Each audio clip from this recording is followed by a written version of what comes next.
आप सभी का वेलकम है हमारे चैनल टॉपर मंत्रा में।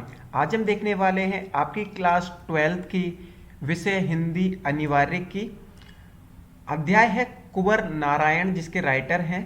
टॉपिक बात सीधी ती पर 18 अगस्त 2021 की वर्कशीट यानी कि होमवर्क। तो चलिए शुरुआत करते हैं इस वर्कशीट की। स्टूडेंट, इससे पहले आप सभी से छोटी सी रिक्वेस्ट है कि अगर आपने अभी तक हमारे चैनल को सब्सक्राइब नहीं किया है तो प्लीज़ चैनल को सब्सक्राइब करके जरूर सपोर्ट कीजिए। हमने आपके लिए बहुत अच्छे सॉल्यूशन बना दिए हैं। तो चलिए हम देख लेते हैं अपने सभी सॉल्यूशंस को। ठीक है, यहाँ पे तो चलिए देखिए, पहला क्वेश्चन है उड़ने और खेलने का कविता से क्या संबंध है। कविता के बहाने कविता के आधार पर बताइए। ठीक है, तो देखो, पक्षी आकाश में उड़ते हैं तथा फूल जगह जगह खिलते हैं। कविता में पक्षियों के समान उड़ने की तथा फूल के समान खिलने की विशेषताएं होती हैं, लेकिन ये विशेषताएं उसे किसी सीमा में नहीं बांधती हैं। विशेषताएं उसे गहराई तक व्यापकता देती हैं।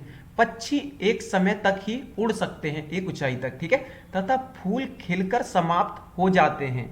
ठीक है, तो आपको पता है फूल खिलते हैं, नष्ट हो जाते हैं, लेकिन कविता में ऐसा नहीं होता है। वह अपने निर्माण के साथ ही उड़ान भरती है और सदियों तक इस उड़ान को कायम रखती है। ठीक है, फूल के समान स्वरूप पाकर खिलती है तथा उसका खिलौना एक समय तक नहीं होता, बल्कि वह सदियों तक, बहुत समय तक खिलकर लोगों को आनंदित करती है। इसलिए उड़ने और खेलने का कविता से कैसा संबंध है? बहुत गहरा, क्योंकि ये क्या करती है?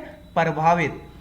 सेकेंड क्वेश्चन है स्टूडेंट, बात सीधी ती पर जो कविता है इसमें कुंवर नारायण के कौन से काव्य संग्रह से ली गई है।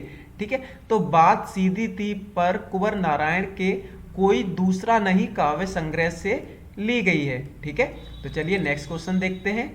देखिए नेक्स्ट क्वेश्चन में क्या पूछा गया है हमसे। जोर जबरदस्ती से बात की चूड़ी मर गई, कविता के संदर्भ में स्पष्ट कीजिए। तो देखिए, जोर जबरदस्ती से बात की चूड़ी मर गई, इसके माध्यम से कवि कहता है कि एक बार वह सरल सीधे काव्य की अभिव्यक्ति में भाषा के चक्कर में ऐसा फंस गया कि भाषा के चक्कर में वो अपनी मूल बात को ही प्रकट नहीं कर पाया। कई बार स्टूडेंट आप देखते हो, लैंग्वेज का देखते हो, हिंदी इंग्लिश, तो कई बार आप अच्छे से एक्सप्रेस नहीं कर पाते जिसके अंदर आपका कमांड नहीं है। तो यहाँ पे भी वही हो रहा है कवि के साथ, और उससे कथ्य ही बदला सा लगने लगा। कवि कहता है कि जिस प्रकार जोर जबरदस्ती करने से कील की चूड़ी मर जाती है, यानी कि जब आप उसको ठोंक देते हो ना उल्टा सीधा, तो देखते हो ऊपर की चूड़ी मर जाती है, और जब चूड़ीदार कील को चूड़ी विहीन कील की तरह हमें ठोंकना पड़ता है, जो बचता है उसी से। और उसी प्रकार कथ्य के अनुकूल भाषा के अभाव में कथन का प्रभाव भी स्टूडेंट्स नष्ट हो जाता है। ठीक है, आगे देखते हैं। कविता में बिंब योजना दर्शाते किन्हीं दो वाक्यांशों को लिखो। देखो, तो मैंने कुछ बिंबों को भी यहाँ पे आपके सामने लिख दिया है। जैसे पेज को कील की तरह ठोंकना, इसका मतलब होता है बात का प्रभावहीन हो जाना। ठीक है, मैंने यहाँ पे क्या करा है, इसका मीनिंग भी लिख दिया है। ठीक है, देखो, सारी मुश्किलों को धैर्य से समझे बिना मैं पेज को खोलने की बजाय उसे बेतरह कसते चला जा रहा था। ठीक है, तो ठीक है, यानी कि पेज को कील की तरह ठोकना का यहाँ पे पता लग रहा है। दो पूछे गए हैं हमसे। ठीक है, दूसरा भी देख लेते हैं। देखिए, बात की चूड़ी मर जाना, यानी कि बात में कसावट ना होना, वो एहसास नहीं है, वो अर्थ नहीं है।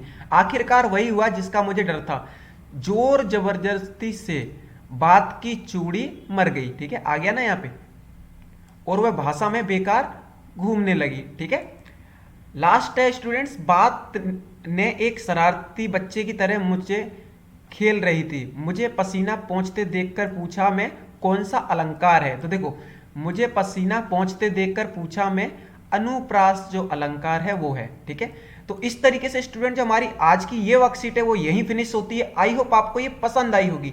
अगर स्टूडेंट आपको ये वर्कशीट पसंद आई तो चैनल को सब्सक्राइब कीजिए, शेयर कीजिए। फिर मिलेंगे, आप सभी अपना ख्याल रखिए, बाय।